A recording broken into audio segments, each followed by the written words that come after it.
Renee Chesney right here on WBKR. And if you guys have been listening, you know that we've been highlighting Friends of Sinners and their Less is More project all week long.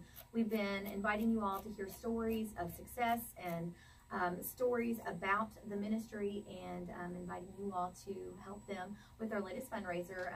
And today we have a very special guest in the studio, Jailer Art Maglinger. Good morning. Good morning.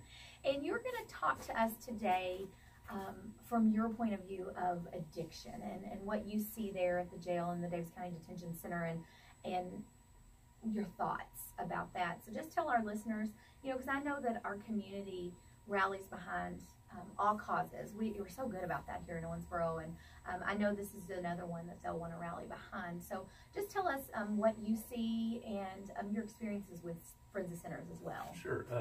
With law enforcement, there's a propensity to be somewhat jaded and numb over time, as people tell you they're going to change repeatedly, and then only to find out that they're in jail the very next week.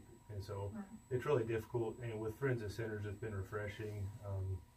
There's a high degree of accountability, commitment, and it's unique in the sense that it starts with the Christian worldview, which is very important because they don't just deal with the issue of drug addiction, but they also deal with the deeper and underlying root issue, which is sin, that's universal to all of us. Right.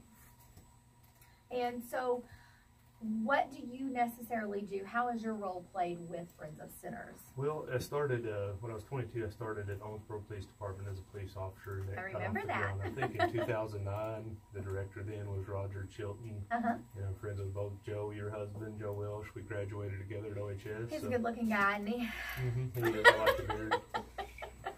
But I've interacted with a lot of lives, and a lot of lives have been changed by the Friends of Sinners ministry, and it's been very meaningful to me just to see that. It's almost refreshing after you get kind of burned by so many people that you try to help throughout your career and that you're concerned about, because it does impact, drug addiction does impact your families. The children become unintended victims of their circumstances.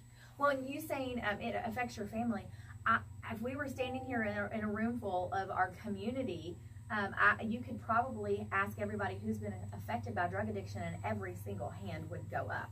Kind of like when you hear about cancer. That's just the way it is. So trying to combat that and what you all deal with, and knowing that you have a positive relationship with Friends of Sinners is awesome. Sure. And I was telling Joe before we started that I think a lot of people in Owensboro would be surprised just to know the drug problem that we have here. It is a very good community, and it stands out. But there are also, you know, kind of some things that happen behind the scenes as well. Right.